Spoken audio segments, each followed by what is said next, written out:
I was just doing little high school rallies while I was teaching, and a couple of them, maybe 1 or 2 or 5 a year.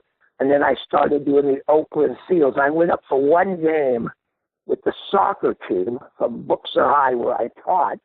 They asked me to go with them. I did. I brought my drum. I was just going to sit with them and get them cheering during the game. I started off in my cheerleading personality kicked in, and I got one section cheering. I got them going so good, I went to the next section. Pretty soon I was all over the Oakland Coliseum. I destroyed the place that night. Oakland Seal fans had never seen anything like it in their life. The players never saw anything like it in their life. And so at the end of that game, when I went back the next day to teach, the teacher that brought me, Mr. Browse, he handed me the newspaper, and one of the Oakland Seals players wanted me to come back to another game, and he said he would give me 2 of his tickets if I'd show up. And so I went back to another Seals game, and that's the way I got on with the Seals, and I did them for 4 years. Welcome to Good Seats Still Available, a curious little podcast devoted to exploring what used to be in professional sports. Here's your host, Tim Hanlon. Hey everybody, this is Tim Hanlon, and this is Good Seats Still Available. Thank you for joining me on our curious little podcast journey into what used to be in professional sports. Fun episode today, make no mistake about it. If you've ever been in the stands and heard a wacky guy yelling, screaming at the top of his lungs and banging a drum, imploring you to cheer and keep going and keep the team active and spirited, you probably know who my guest is today, and his name is Krazy George Henderson. He is arguably the world's first and only professional cheerleader, and he has been doing what he's been doing for, well over 40 years now, and is a legend in the Bay Area. San Jose Earthquake fans will certainly know him. Oakland A's fans, even old Oakland/California Golden Seals fans, etc. And he has been in ballparks all across this country, minor league, major league, professional teams that don't exist anymore. He's been there, done that, and is just as spry and enthusiastic as ever.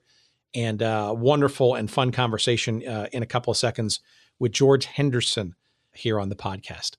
Before we get to our Krazy George conversation, something that is not crazy is our website. You could argue maybe it is crazy just for all the stuff we've got going on, but go to goodseatsstillavailable.com, and it's there where you will find all things you need to know about us, what we're doing, how to follow us on various forms of social media, the place where you can send us some email or send us some queries about teams or questions or maybe suggestions for shows, all that kind of good stuff. It's goodseatsstillavailable.com.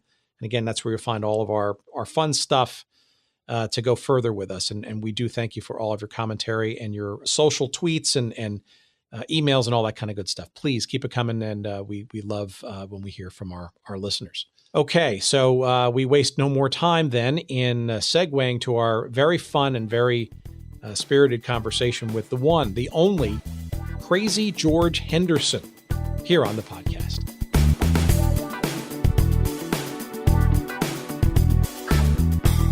We welcome to our microphones the one, the only Krazy George Henderson. Thank you very much for being with us. I love it. You said my name. Let's have the interview. Well, why wouldn't we, George? I mean, honestly, as a professional cheerleader and all, there are very few professional cheerleaders that I've ever met in person, and number two, that are worthy, I think, of a conversation in our little theme here at Good Seats Still Available about teams and leagues and things that in professional sports that don't exist anymore. But before we even get to all that fun stuff, and I know this is probably a little boring and pedantic for you, but how does one become a professional cheerleader? Well, it's an easy story. I wasn't qualified for anything else. Yeah, I'll say that. It started off about 50 years ago. A great friend of mine, Don Bogdan, asked me to go to a game with him. And he handed me a drum. He brought a drum to the game and a bugle. And a bugle takes talent to play. A drum doesn't. He handed me the drum. And that was about 50 years ago. I started hitting the drum. He started playing the bugle. And it was with San Jose State. and I was a student there at the time, and so was he. And by the end of the game, I had like 200 people. Me and him had 200 people cheering. And we thought that was fun. That was the first game at San Jose State for football that season. So I went back, and he said, let's go next week. We were having fun, and we did.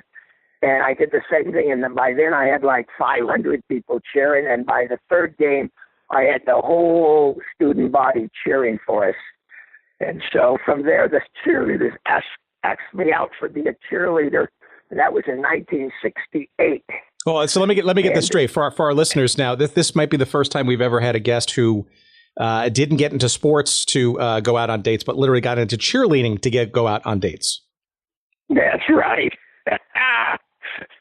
What sport? I mean, so this was football. Was Spartan Stadium relatively new then in '68? No. Spartan Stadium was old. It was a big time, old time, 18,000 seat stadium at San Jose State. By then, it was just San Jose State. It wasn't a university even, and it became a university a couple of years later. And I started cheering there, and the cheerleaders asked me and him to come out as a cheerleader for next year to try out. And I didn't want to do it. I was on the national championship judo team. And we were at the time the national champions. And the next year we were the national champions. And all 6 years I was on the judo team, we were the national champions for NCAA. So I really didn't want to be a cheerleader. But my roommate, Don Bogdan, had a lot more domineering personality in me, and he forced me to go out to try out for cheerleading, and I was picked. Well, okay, so ostensibly you went to San Jose State to study something, right? Not necessarily cheerleading or judo. Could one even be recruited for judo at that time? Well, they were the national champions. That's why I went to San Jose State, because I was on a judo team in junior college. So I went out there and I wanted to compete in judo on a national level with the best team in the country. So I picked San Jose State, and they accepted me. And so that's where my judo career started. And then it morphed over to cheerleading eventually. But I was actually going out to be a school teacher. I was an industrial arts school teacher for 4 years after I graduated. Now, was that the line of study that you were pursuing in the classroom to become an elementary or a high school, a secondary school teacher, or did you just kind of fall into it? Shop class. I was teaching shop, wood shop, metal shop, electronics, and that's what I was pursuing. And when I graduated in 1971, I went on, and for 4 years I taught, and I taught mostly electronics. Okay, so for our listeners, and we're gonna plug the book early and often here during the conversation. The book you all need to go out and read to hear this further is called Krazy George, Still Crazy After All These Cheers. Get it?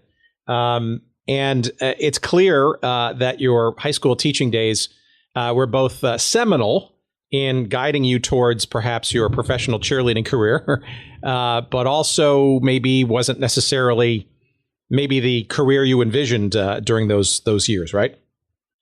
Well, I wasn't envisioning being a school teacher. I found out that 90% of the students were smarter than me, and I didn't have a chance, and I wasn't a disciplinarian. I mean, I was flamboyant because I was also Krazy George at the same time, because I'd already got that reputation. So it was sort of a hard image to bring into a classroom, because everybody in the Bay Area knew me from San Jose State and doing the Oakland Seals, which came along later, professional hockey.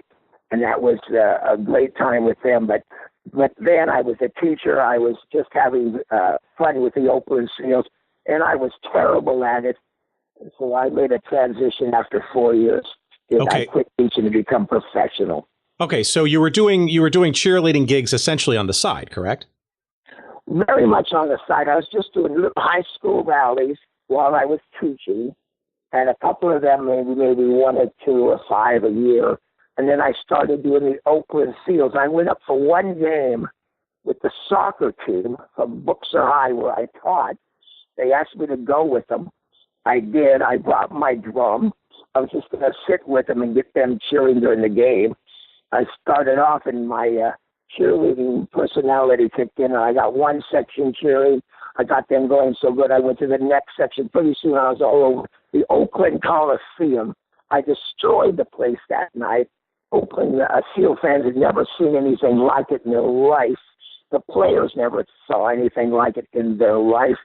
And so at the end of that game, when I went back the next day to teach, the teacher that brought me, Mr. Browse, he handed me the newspaper, and one of the Oakland Seals players wanted me to come back to another game, and he said he would give me 2 of his tickets if I'd show up. And so I went back to another Seals game, and that's the way I got on with the Seals, and I did them for 4 years. So we had, as our very first guest, as a matter of fact, a number of weeks ago, Mark Gretschmill, whose film you were part of, the California Golden Seal story, and it's clear that you were a perhaps lasting, memorable part of that team, which, for all intents and purposes, was largely forgotten shortly thereafter. How did you even? I mean, were you even a hockey fan? Did you ever seen pro hockey with the Seals? And how about the name? I mean, the name wasn't, whether the California Golden Seals, Oakland Seals, seems like it was always kind of in disarray. Yes, it was. It was the greatest team. They had a lot of heart, but they had ability, but not as much ability as the other teams. Well, we had an interesting fan base, and the 4 years I was with them, we just almost changed the face of hockey fans. I mean, we became radical. And the fans loved it, but it never translated into better attendance because they were always last place in the league. So that really helps to have some wins. Sure, did it translate into paying gigs? Did you get any money for your efforts? I would assume some little chunk of change was coming your way for these antics, no? Well, at the end, about the last 2 years with the Seal, they started giving me $35 a game for expenses to come on up and do the game. So that was about 40 miles from them. So it was to pay for my gas. And I sort of fudged on how much it was costing me to come up there. But they gladly paid me the $35 every game I made. But I was teaching at the time, so I couldn't go into a lot of games on weeknights because I had to teach the next day. But it was fun, and I did most of the weekend games. But that triggered other teams seeing me in the league, and it started getting some notoriety. So that was helping a lot. All right. So before we get into the next stage of this evolution, where are you getting the gumption, shall we say, to even do this? Right. I mean, you're clearly not in this for the money, certainly at this point. Right.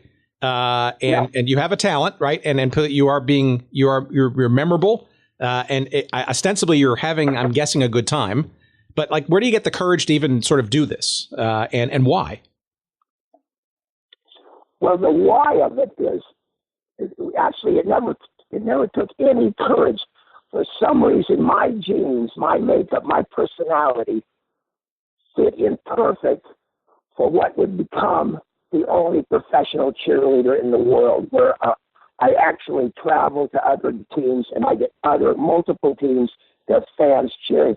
This personality, I never have to practice what I do. I never thought about what I was going to do.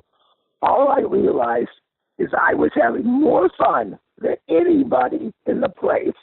And eventually, as I became a professional cheerleader, they were paying me to have more fun than anybody in the place. So I was just loving the whole concept. And I was ultra shy when I started off in high school. I never even had a date in high school. I never even talked to a girl in high school. I was so shy. Well, you mentioned that in your book. You have a whole chapter devoted to that part of your life. What do you think kind of sort of made you get the courage to kind of go out and act crazy, quote unquote? Well, I realized I was a professional male model when I wasn't cheerleading. I love saying that. Of course, nobody's ever paid me to be a professional male model. It's been 50 years I've been waiting. But the drum has been with you ever since, though, no? Yes, when my friend Don Bogdan came to that first game in 1967, he handed me that drum, and I hate to say it, but that is the secret to my success. This drum is everything to becoming a professional cheerleader. Well, okay, so take me now to, I guess, later in 75, you also caught the attention of a fledgling North American Soccer League team. And as our listeners know, I'm a huge sort of geek for the old NASL. And arguably that's partially the reason why I'm doing these podcasts is because of scratching that sort of itch. But the San Jose Earthquakes were quite the thing in 74, 75 in the Bay Area. And frankly, were a model, if not the model franchise for the NASL at that time. Was that your next step and towards professionalism, so to speak? You have to put that in words. You said it right. The 74 and the 75, the 76 Earthquakes, those years was a renaissance for soccer. They changed the face of soccer more than anybody had ever come before. The fans, because of San Jose's images like the underdog to San Francisco and to Oakland, when the fans finally got their own identity with the Earthquakes, it was so amazing. It was like Camelot. And the fans, this Dick Berg, the general manager, he had the philosophy. He wanted the fans involved in the game. And he'd watched me years before when he was with Stanford. He saw me, and he saw how I got the fans. I could out yell in Stanford games. I'd bring 3,000 San Jose State fans in, and we'd out yell 50,000 Stanford fans. And I mean out yell them all through the game. And he saw that effect, and he wanted that at the Earthquake games. And so he brought me in for that first Earthquake game in 74, their opener. And it set a standard for the league, the mayhem, the noise, the excitement, the love of the team. And it's still to this day, the fans still remember all the players from the Earthquakes in 74. And the Quakes, the Quake players are still revered and loved, and everybody comes up to and talks to them and knows them. So you must have been aghast when Major League Soccer came a calling later on in in '96 and decided to call them the Clash. I didn't like. I mean, I didn't dislike it, but the Earthquakes had an image, and I don't know. I don't get into the management end or the philosophies, but that name, the Earthquakes, and the fan loyalty, I don't know if they lost some of it or what, but I thought it was a mistake. But I worked for the Clash, and I had a great time with them, and it was fun, and they still had great enthusiasm, the fans, for soccer. But back in like 74, 90% of those people at that first game had never seen a soccer game, had no idea what the rules were. They were there because of that momentum. Dick Berg got them to think that they were part of the team. And to seal it off was when I was there leading the cheers, and I was getting them so involved in that game. They just fell in love with the team, and from then on, we couldn't be stopped. Were you part of the 1975 Soccer Bowl that year? Even though the Quakes weren't in it, there was obviously the national championship game of the NASL. The first time they called it the Soccer Bowl in '75. Were you cheering at that game too on CBS TV? That was the one at San Jose. Yes, correct. Yes, yeah, I was there. They invited me to come in, and it was just fabulous. Yes, I had just the greatest time, and I don't know if you know the exact history, but up till that season when the Earthquakes opened up, no team, I think, ever drew over 8,000 people a game. In all the years they had the league, and until that expansion year. And then the Earthquakes opened up that game with 16 or 15 or 16,000 fans. They had to delay the game 45 minutes because the lines were going out onto the street because they weren't expecting that many people to show up. They had to delay the game. And then once the game started, I had the fans organized and trained, and I got this Earthquakes cheers going back and forth, which is still a staple today. Absolutely. And growing up in the metropolitan New York area, as a Cosmos fan, I think, and frankly, as a little baby soccer fan, watching this sort of foreign sport on my television, I think that's the first time I actually saw you was during that 75 soccer bowl game. Now, of course, have I gone onto YouTube and dug hard for that game? No, I should, and I suspect it's out there. But we should probably look after the fact for that video. So, all right, let me ask you this then. So clearly you're gaining some reputation in the Bay Area, but it seems then you kind of also got attracted to or by folks outside the Bay Area for other teams in the league, but also other leagues themselves. No. Yes, it all started with the earthquakes, and almost everything I got after that, all the teams that hired me, came from me playing or cheering against them. And I started with the earthquakes, and all the other teams would come in, see the reaction, the fan reaction. But the big secret was that first opening day game. They brought in Lamar Hunt, that was actually the owner of the league. Mm-hmm. And, of course, up till that time, nobody drew over 8,000 games. He came in, was invited in. I mean, he wanted to see the opening game for us. He watched it, and he could not believe the reaction I got from this earthquake fan. And he went to Dick Berg. He was sitting by him. And finally, he asked Dick Berg. He couldn't believe what I was doing. He wanted to know if I could come to Dallas and do his Dallas Tornado team. And Dick Berg the next year became their general manager, left the Earthquakes.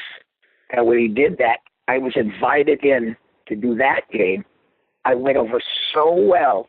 It was so much excitement at the Dallas game that he'd never seen before from his fans that he asked Dick Berg if maybe I'd come in and do a Kansas City Chiefs game. He owned the Kansas City Chiefs. Mm-hmm. And so I was invited into that game. And that game, I came in as a preseason game. There was 60,000 people. It was a preseason game. They lost 45-0.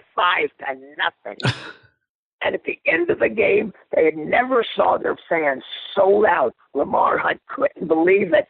It came up that week after I'd left and offered me a full-time contract for the Kansas City Chiefs, because he'd never seen their fans react like that before. Is that the moment that you recognized you could do this as a full-time profession? Yes, it did. At that moment, at the same time that was happening, but at that moment, I started realizing since I really didn't want to teach. Oh, yeah. I didn't want to teach anymore. I was there 4 years. It's driving me nuts. But I still you could say it was driving you crazy. Yeah. So when he hired me and offered me the contract, at the same time, the BC Lions brought me in for one game the same season. That's in the CFL, the Canadian Football League, right? The BC Lions? What? That's the Canadian Football League, right? The BC Lions? Yes, the BC Lions, Canadian football in Vancouver. And I did one game from them at the start of the season. I went over so big, I transformed their fans to just actual fans, to fanatics, burying the other teams, and they come in with noise. And they hired me full time, and that's when I resigned from teaching, and that's what started my career with those two teams, or three teams.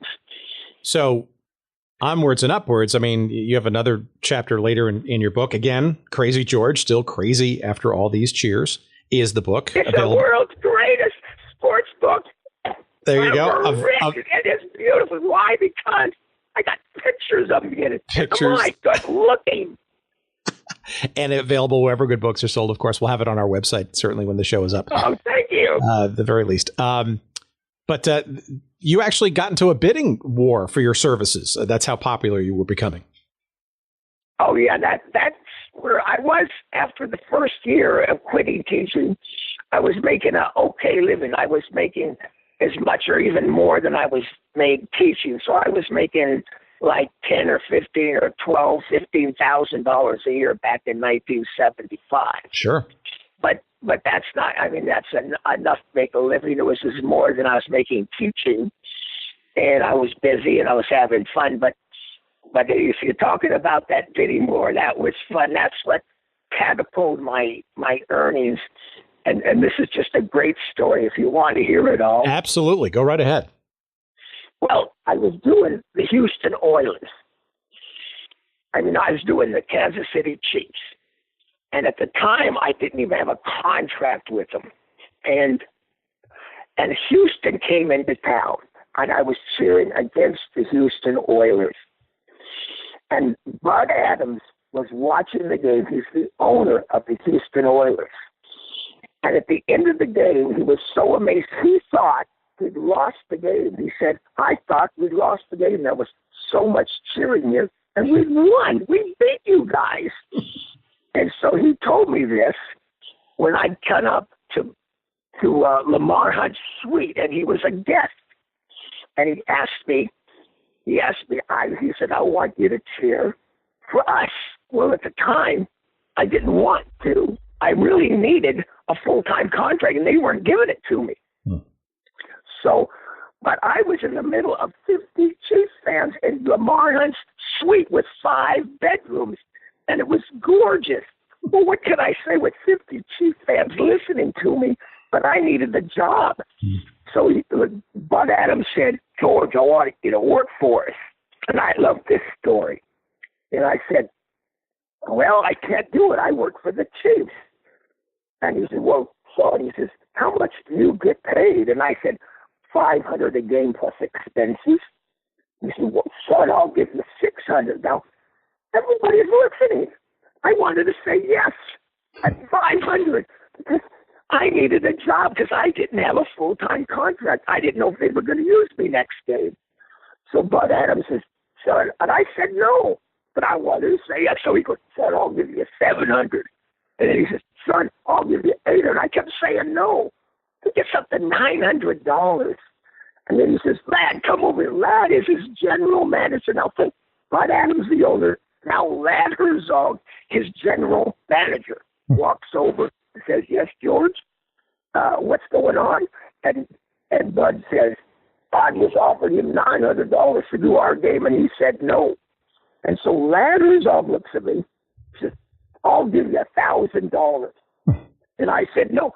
Bud Adams says, I'll give you $1,100. Lad says, I'll give you $1,200. They're bidding against each other, and they're from the same team. This is good. And I wanted to say yes at $500.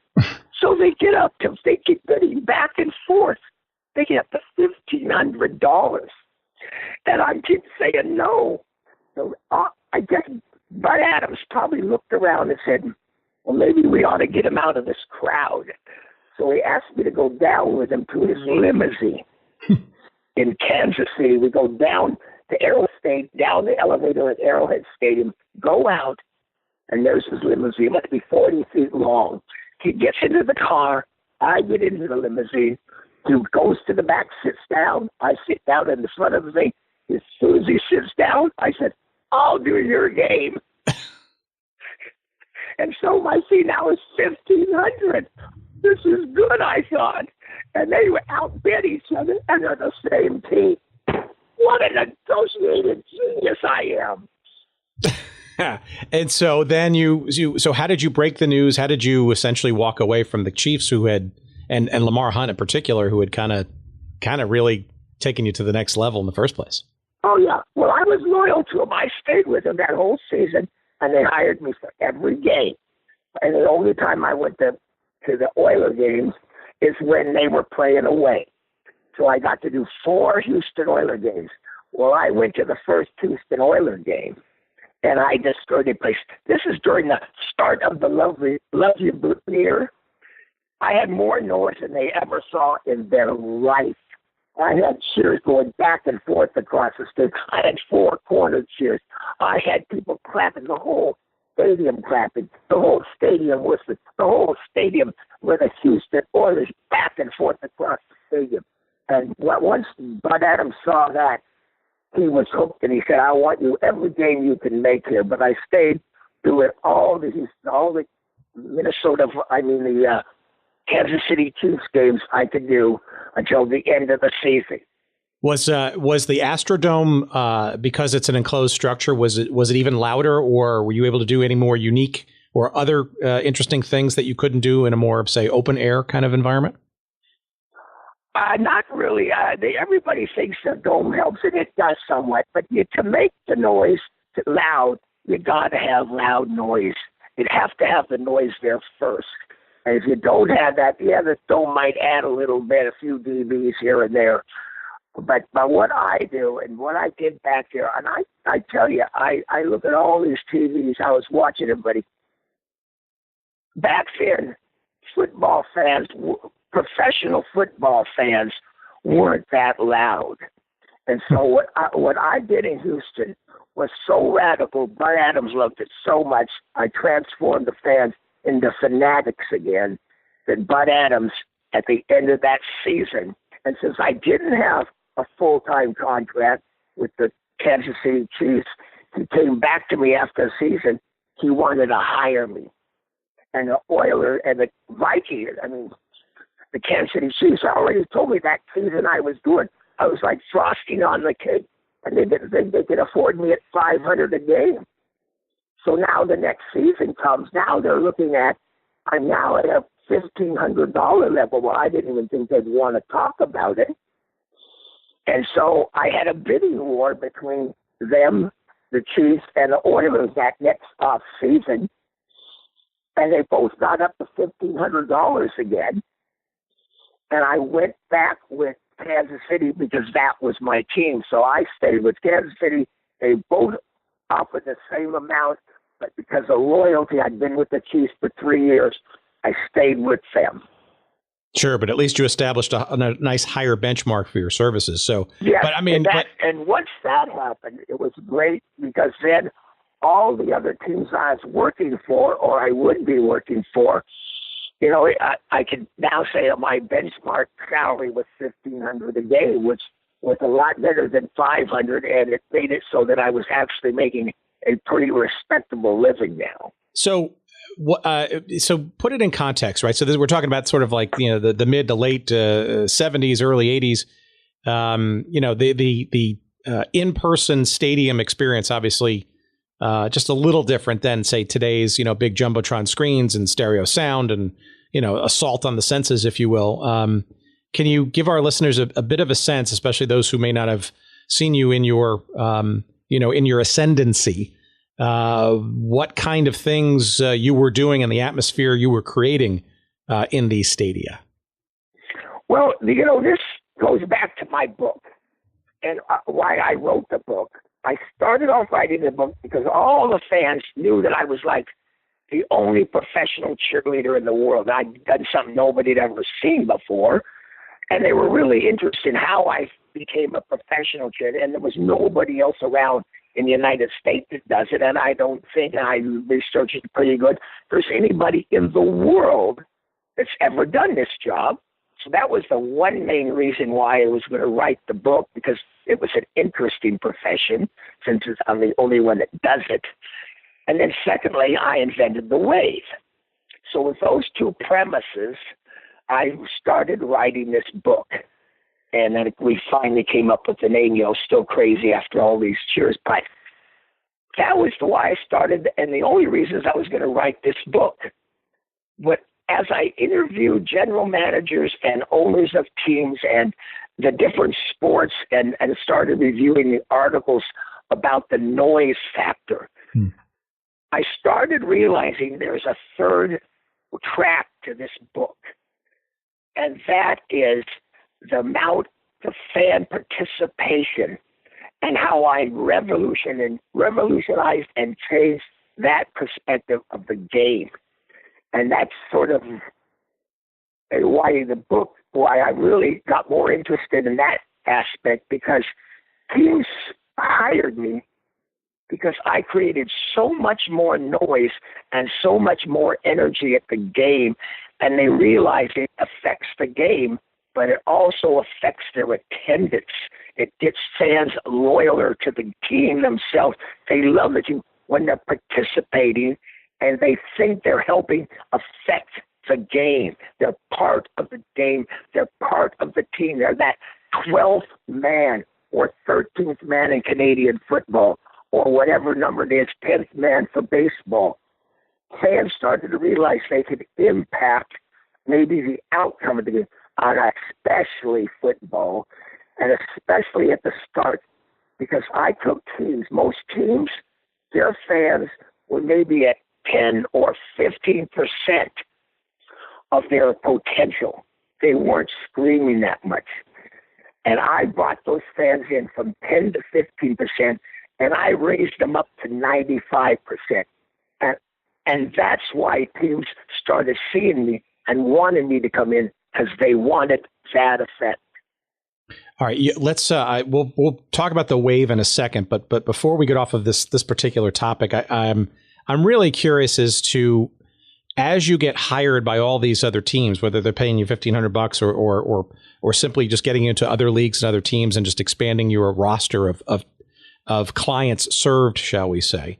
How do you get into team and crowd environments, say, where the team themselves is not performing very well on the field, or it's maybe a struggle, like the team isn't really doing you any favors, and you kind of have to lift them on your shoulders? I mean, how do you walk into an environment like that and turn it around, as you said, from fans into fanatics? I got to think there were some times where, it was kind of a lost cause or a bit more of a challenge with certain teams and leagues and stadia than others.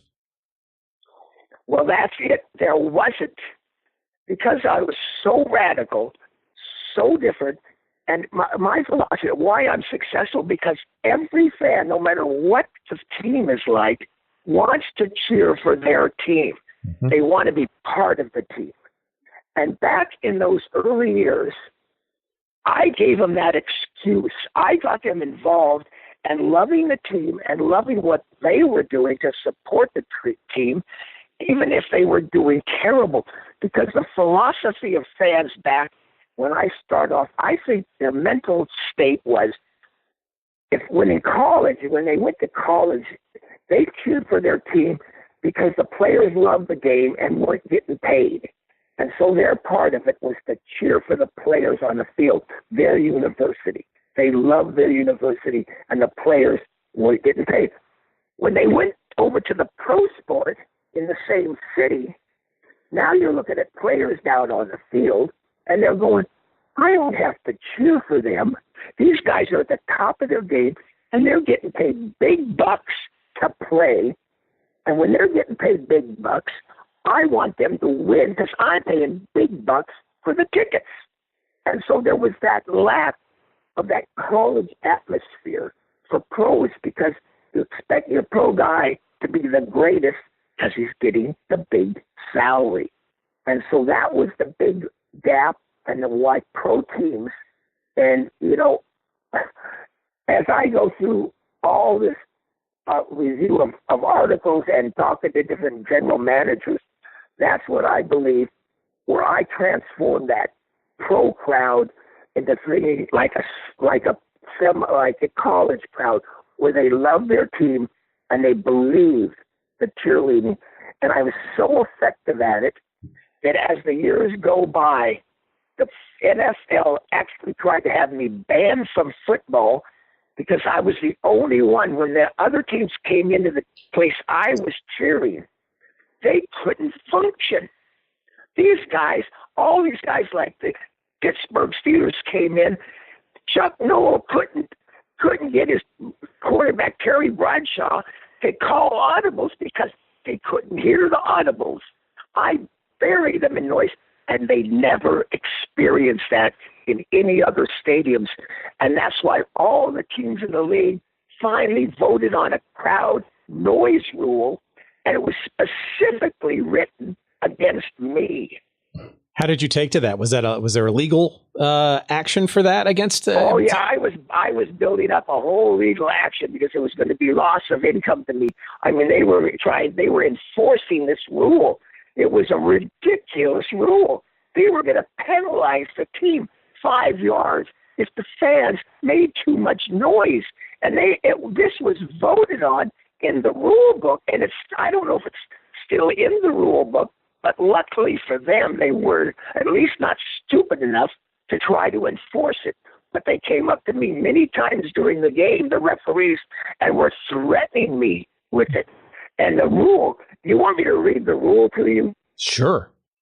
This is great. In 1989, they finally formalized it. And the rule reads that the teams I have to control it. Now, this is the wording. They're cheerleaders and they're mascots. None of the cheerleaders or none of the mascots ever made any noise. And after it says cheerleaders and mascots, it says including noise-making specialists hired exclusively for that purpose. There's been only one noise-making specialist ever. That's me, hired by the team. That's me, has ever had that position. And I'm the only one that generated the noise that they now are going to penalize the teams for. And they would penalize the other teams. They're penalizing the team I work for. So did that put the kibosh on teams hiring you after that? Nope, because I got around the rules, or I pushed the rules, and I violated the rules because I figured, and I started collecting. Back then, it was hard to get video, so I would note it. But they said that when the offensive huddle for the other team breaks, all cheerleading, all mascots, and all noise-making specialists had to stop doing the cheer. So when the other team breaks the huddle, I had to stop the defense cheer. And I had to stop the noise. What a joke. And they were going to penalize the team for it. It was just unbelievable. So I started noting. And I would see video of other games. And every time you would see that offensive team break the huddle, the visiting team, sure, sometimes they'd be panning the crowd. And there's the cheerleaders still leading their little dances. There's the mascot still doing his little flips. Everybody can keep going. But who do they come up to and talk to about the noise every time? Me. So I started collecting all this stuff and just writing down these times I'd see it in a little notebook, so that if I ever had to go to court, I could say, look, there's 50 examples where the cheerleaders are still cheering after the huddle breaks. There's the mascot still mascotting, and you want to go after me, and you want to penalize my team because I'm still cheering. So that's what I did. But luckily, I'd say after about 2 years of that rule, they really stopped enforcing it. Thank goodness. Well, on some level, that must have made you feel a little bit proud or that you had achieved something, right, with your craft. Well, yeah, that's after I started writing the book and I started interviewing Mike Lynn of the Minnesota Vikings and why he hired me and how he had to go to the league and fight for me because they wanted to ban me, and how the Houston Oilers people, when I was working for them, had to go to the league and fight for me because the league was trying to stop me. So but unfortunately, it was 1 or 2 or 3 teams I was working for, and there's 16 or 18 or how many teams are in the league that don't want me because they have to come in and play the Houston Oilers. And that's why over the years, now finally, I mean, it's been many years, now all the teams and most of the fans and most of the crowds, see, I took crowds from 10%, which the teams were used to, took them to 95%. Now, most of the teams in the league were used to be at 10%. Most of them have conditioned their fans, and they are reacting and they're supporting their team, and they're up to like 65% enthusiasm. So that effect is now sort of universal. Now, if I went into a league or a team, it's at 65%, and I take them to 95%, what would I do? 30% better. But before, I took them from 10% to 95%. Well, that's a big difference, and that's why people hired me. They couldn't believe what I did.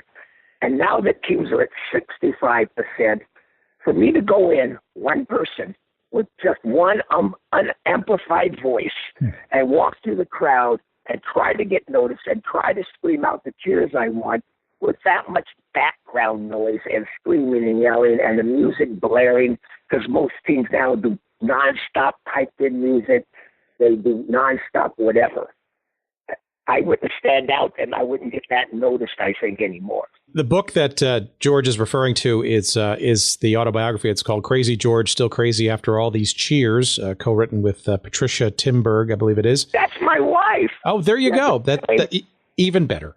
It's available wherever, good books are sold, but it's also, you also could find it on crazygeorge.com, which is, believe it or not, Krazy's website. And Krazy obviously is I have a with a website. K. You got to go to my website. I have pictures on it. That's right. Krazy George with a K, George.com, crazygeorge.com. And there are chapters, fascinating stories about all these things that we talked about. But let's kind of get to something I'm sure you've talked about ad nauseum, but in the context of this show and for our listeners, do you want to give us sort of the Cliff Notes version of how you created and then were ultimately crowned the creator of the wave, right? Which is arguably the most famous cheer there is in American professional sports. I like you saying that. Yes, I did invent the wave. I don't claim to invent the wave.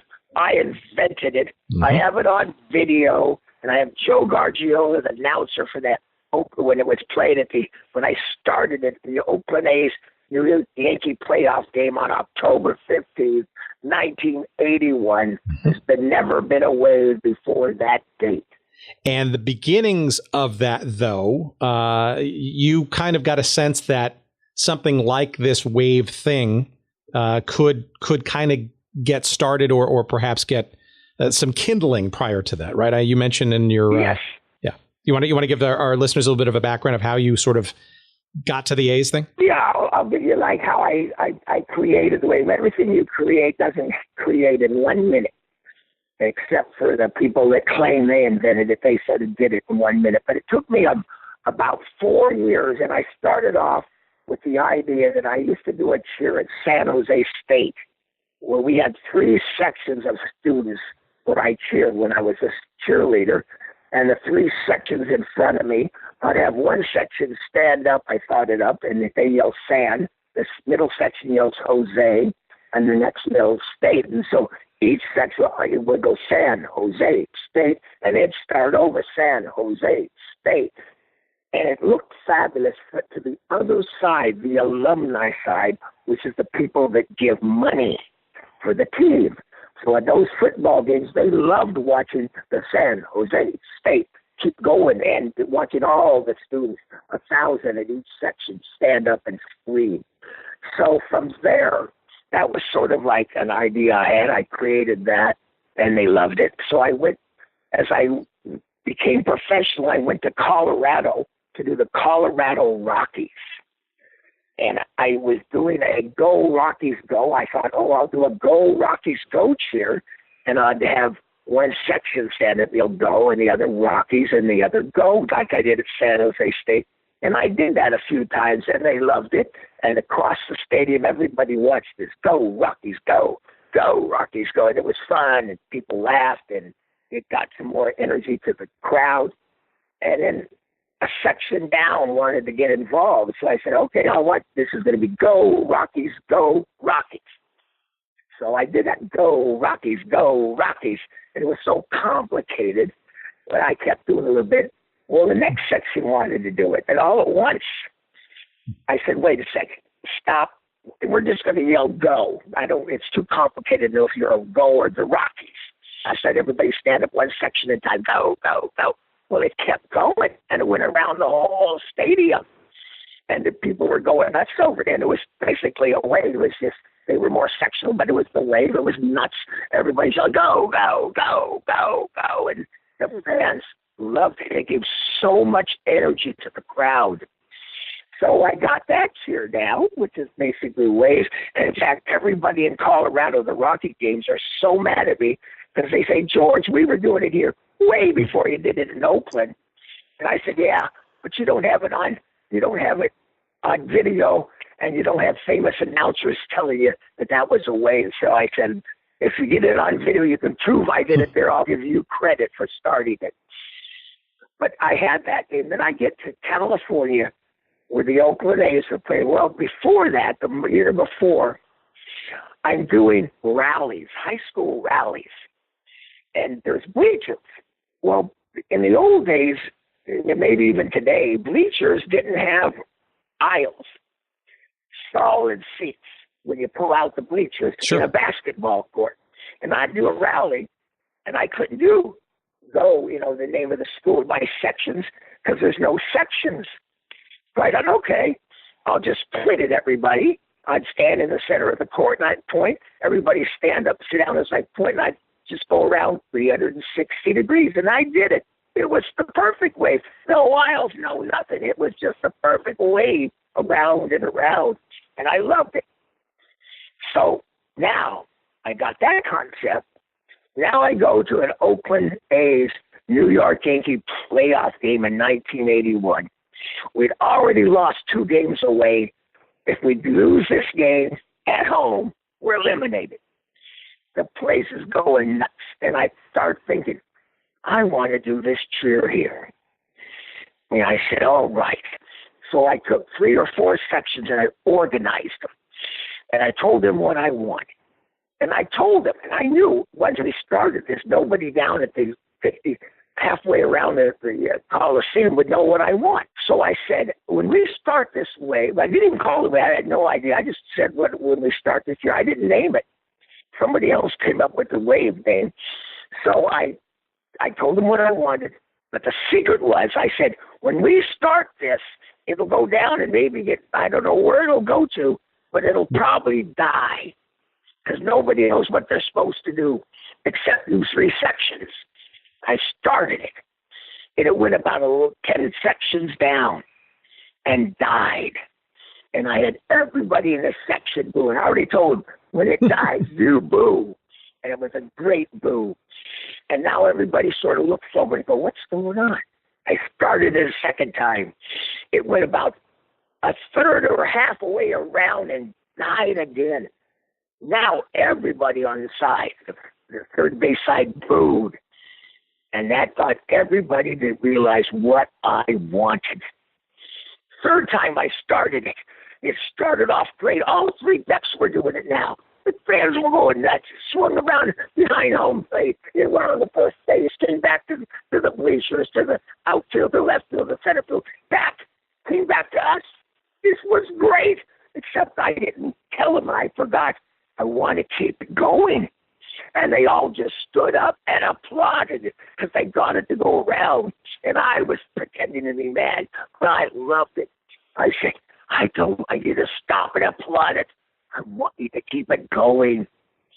So I started it a 4th time. Now, everybody in the Coliseum was doing it. All 3 decks were doing it. It came around, and when it came by our section, they kept it going, and it was like a locomotive. It had power. It had energy, and it just flew by, and the fans went nuts, and it kept going and kept going. And Joe Gargiulo, the announcer, our national team, was talking about it and screaming about it, and that was the day I claimed, and the wave was born. That's just absolutely fascinating. So when did you know you had lightning in a bottle? Like when you left the game? I mean, did you have any idea? Obviously, you hadn't seen the broadcast, so you had no idea of its impact in that. No, I had no idea about it because I mean, and what I realized over the years, and maybe not that game, but I realized when I do the wave, it adds energy to the game. The fans get involved and they get this energy going. And the cheers that I do before a game, a wave, and compared with the cheers I do after a wave, there's more energy left over from the wave that makes the fans cheer even more. And so it adds to the energy, it adds to the fun, and it adds to the fans being involved with their team. And that carries over to a defense cheer, to clapping, to back and forth cheers across the stadium.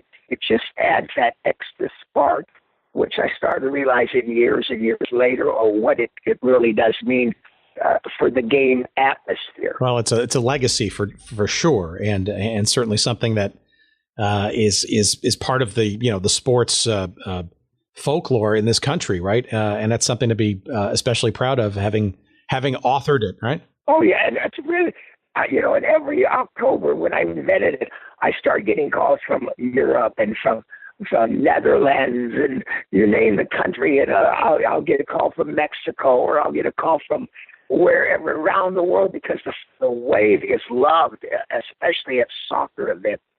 for everybody in the world, loves soccer. They play soccer, and everybody does it around the world.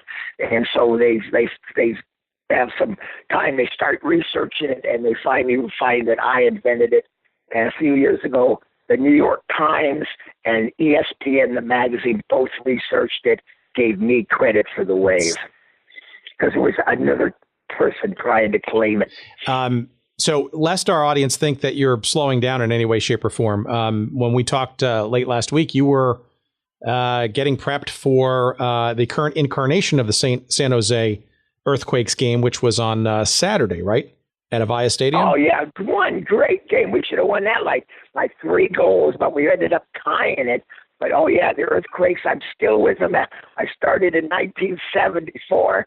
I've been with them almost every season. There's been some off years when they were folded, and then there was teams when they didn't use me for a year or 2 or 3, and then new management came in. So, but for 40-something years, I've been cheering for the mighty Earthquakes. So how do you, with Avaya Stadium, obviously relatively new since last year, a soccer-specific stadium, right? Smaller, more intimate. And for folks who have not been to Avaya Stadium and the world's largest outdoor bar, it's quite a... Yes, that's what we have. It's a fantastic park. Do you feel that maybe stadia like that, those sort of soccer-specific, smaller, intimate, are perhaps a little bit more palatable for the older approach and your earlier successes versus the piped in music and all the stuff you were talking about before in these sort of modern stadia? Is it a better atmosphere to maybe do more of this again? I think it's a wonderful atmosphere. First, soccer, it's a nonstop game, and so they don't pipe in all this music, and they can't because they can't play music during the play, and that is more fitting for me, and it helps, but because it's nonstop, it's harder for me to get in during those little breaks they do have when the ball goes out of bounds or there's a penalty or something like that, or an injury, and I can jump in real quick and do it. So there's always challenges, but it's more traditional than the other sports, which I think over the years, I think almost all sports sort of trend to go corporate. And that's harder to keep a real loyal fan base when you got big corporations buying big blocks of tickets. And then, of course, they give them away for promotional purposes for their company.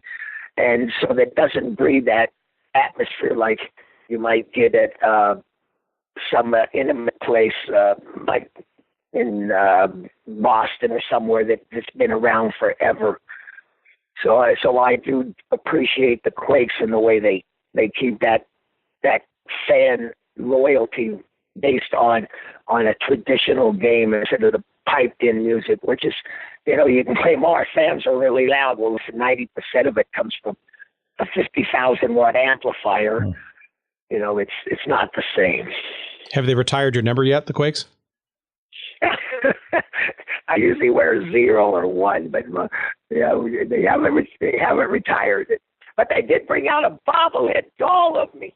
The world's greatest looking bobblehead doll. And if Tiger Woods had a bobblehead doll, mine could outdrive it. I am great. And if Fabio had a bobblehead doll, I would be better looking in his bobblehead. When did the bobblehead come out? It came out as a promotion for the Earthquakes. And they gave me one to every season ticket package this year. It was sent out with the season ticket package. And it talks. It's got a button, and I leave a cheer. It's a talking bobblehead. That's great. I would if you wouldn't mind somehow sending me a picture of that. I'll search for it online, but I'd love to have that bit. That's and I'll see if I can find a way to eBay my way to a version of that, because that just sounds perfect. All right, before we go, I want to do a little fun little thing here at the end here. I guess for lack of a better term, I'm going to call it team bingo, because you have cheered for, I don't know, scores and scores of different teams in minor leagues and colleges, and but obviously on this here little podcast, we're very interested in teams and leagues that don't exist anymore. Again, don't know why. It's just sort of, it's a thing. It's why I'm doing what I do. And you've had your fair share of experiences with teams and leagues that don't exist anymore. Oh yes. So let me throw out a couple of names and see if any of these, if there's any memory or two that might pop in. And it's okay if they. Oh boy, I'm terrible with Well, okay, but let's give it a try. And if you don't, that's okay, no big deal. But these are names that are interesting to me because nobody talks about them anymore. So how about the? So do you remember indoor soccer? Do you remember the Wichita Wings at all? Anything memorable? Oh God, they were great. I had such a good time in Wichita. Of course, I remember the Wings. Are they gone now? Well, there is this thing called the Major Arena Soccer League, which is, a very sort of a smaller derivative of, but nothing as big time as the old Major Indoor Soccer League when you were cheering for the Wings. But was there anything different about the indoor soccer game versus, say, the outdoor game that you kind of remember? I mean, you also did, there's another team in the indoor game called the Houston Hotshots. Indoor soccer, anything different about that versus doing it outdoors, or is it just kind of the same thing but in smaller confines?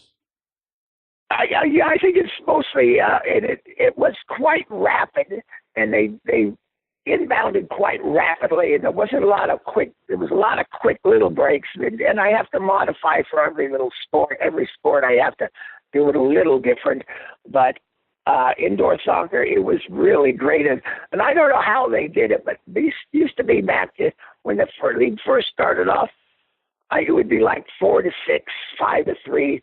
And I don't know how they did it, but now I see these scores. Sometimes it's 20-17. How can you score that much in soccer? I guess they made the goal bigger, or the goalie has to wear a blindfold or something. I don't know what the rules, but they can score huge amount of goals. So I haven't been following the last few years, but somehow they made it more exciting. I guess they thought by more goals. And on the outdoor side, do you remember anything in particular about either the Tampa Bay Rowdies or the Tulsa Roughnecks, the old NASL? Oh, yeah.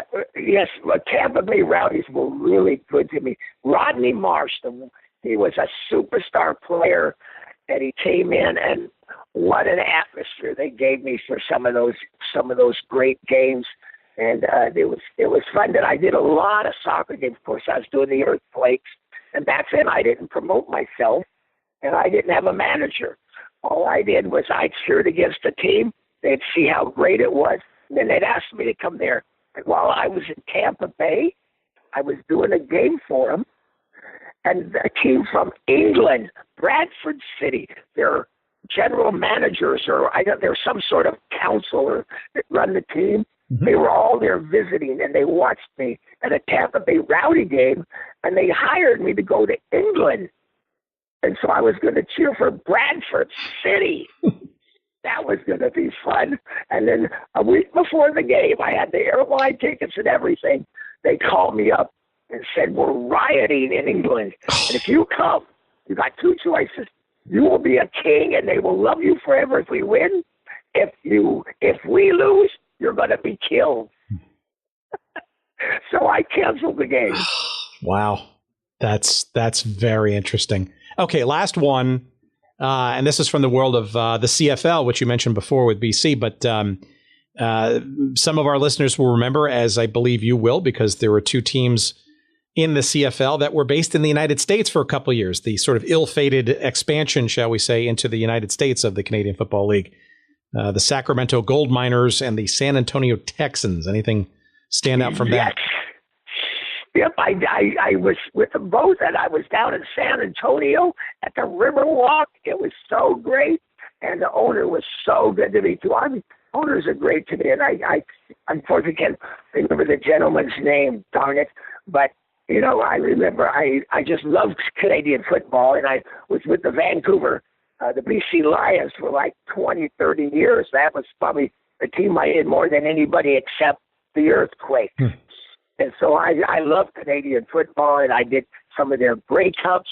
I've never done a Super Bowl with the team that I was with, so unfortunately, most teams hire me are usually desperate, and they want fans to think they won the game when they walk out, when they actually lost it.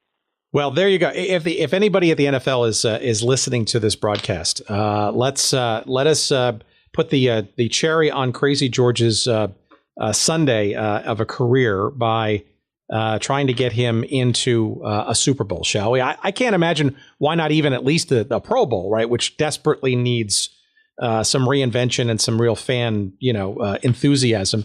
I would think at the very least that would be a place where your talents would be would be desired. But I think that would be a worthwhile enterprise to get Krazy George into a Super Bowl. That's, to me, that would be the pièce de résistance and perhaps the ultimate opportunity to retire with grace and dignity and a long legacy career of cheerleading throughout this country. All right, that's nice. Yeah, I'd love that. Now, do we have time for one last little quick story? I'd absolutely. Go right ahead, George. Okay, one thing you never brought up and I became almost famous or infamous is Dick Nerd got me with the San Jose Earthquakes. I started doing entrances from the first game to start the game off. I'd bring the game ball in, and I did it the first one with it. I came in an ambulance, and they actually thought some player had dropped dead. And I did that, and I started doing entrances. And, of course, as you do these entrances, you got to top them with bigger entrances. So at a few, I just want to tell you a couple of Please, go right ahead. entrances. One of my entrances, I decided to hang glide into a football game. And the week before, I'd hang glided into the soccer game. And I was being on a tow line. I was going to be towed across the field. I was going to go up about 20 feet. He goes to the end, stops, I land, and it would be a great entrance being on the hang glider. Well, the guy never got above about 18 miles an hour. I didn't have enough speed to lift off, and I ran the whole length of the field. So that was sort of a bummer. Sort of. So the next week, there's another game, football. And I'm doing San Jose State against Santa Clara. And I said, yes, I want to do the football. I want this hang glider entrance again. But we're going to do it right. So we practiced. I got it so I could go up about 20 feet, tows me around the whole field. I land. It was great. That was practice. Game comes. Now the guy's excited that's driving the vehicle that's lifting me off the ground. He's supposed to go 22 miles an hour. He's going across the field. I lift off. He's going 20. 22, I'm doing great. I'm up to like 15 feet. He gets to 24. I start to go up more, and I can't get out of a climb. He goes to 26, and I'm going up, and I've got it all the way back to go down. I don't go down, and I'm going higher and higher.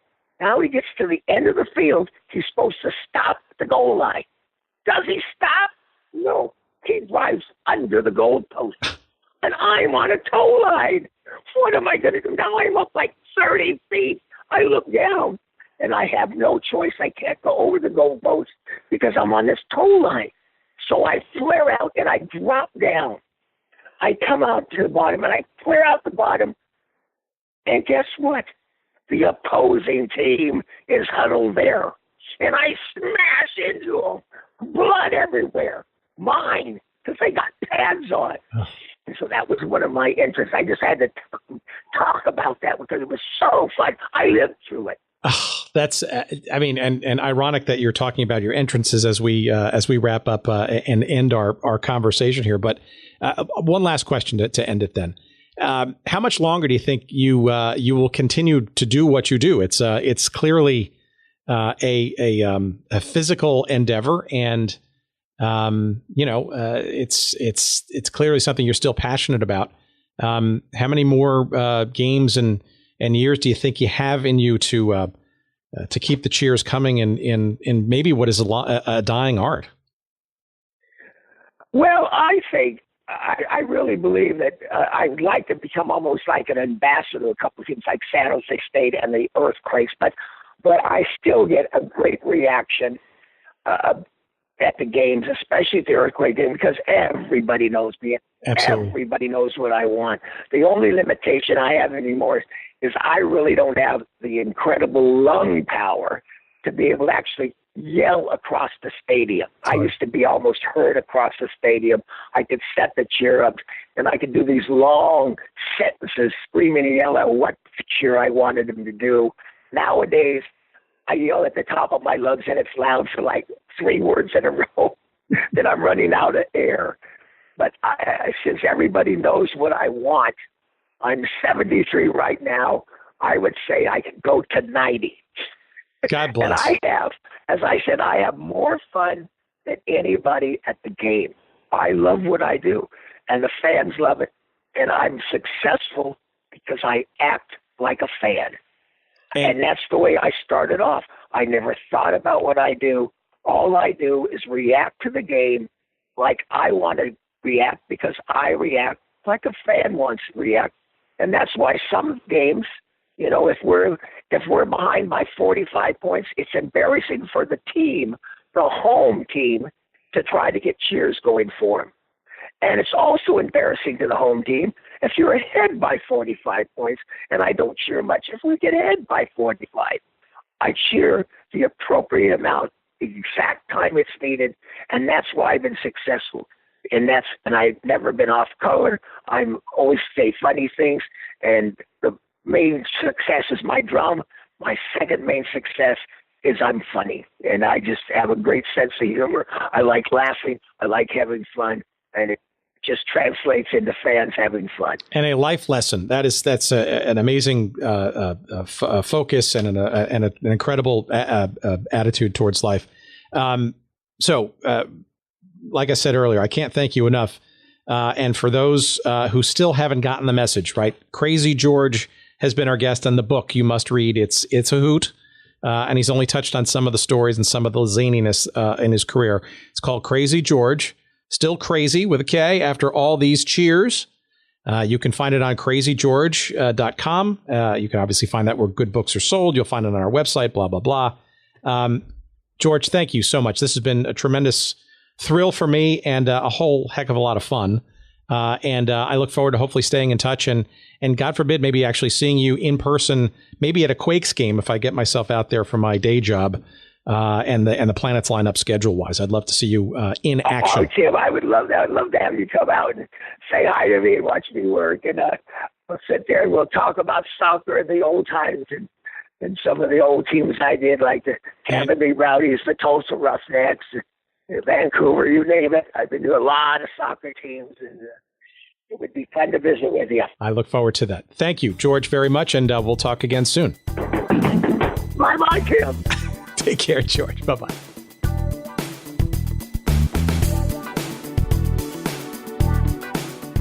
Hot diggity dog. Man, that was fun. That was a great conversation, man. I learned something in every one of these chats, and I learned a bunch of things today with George, and fascinating story.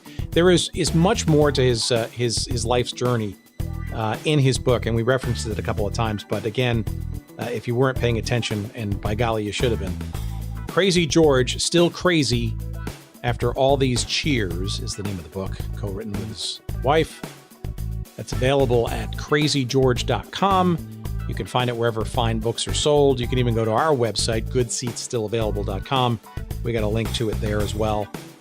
Whatever means you find this book, please get it. It's a hell of a lot of fun, and some great stories, and it's pretty inspiring too. I mean, the man's been at it for 40 plus years and is still going strong. If you want to book him for one of your events, he doesn't do just sporting events only, but conferences and corporate gigs and that kind of stuff. You can find out all about his stuff and his wares there at crazygeorge.com. Highly encouraged. But get the book. It's so fun, and this is just scratching the surface in our conversation. So thank you, George Henderson, a.k.a. Krazy George, for a great conversation. And thank you, too, all there out in listener land, for joining us for yet another fun episode of the podcast. And we've got tons more coming, and we can't wait to share it with you. So we'll see you online. Keep those tweets and emails coming, and take care. Until next episode, we'll see you soon.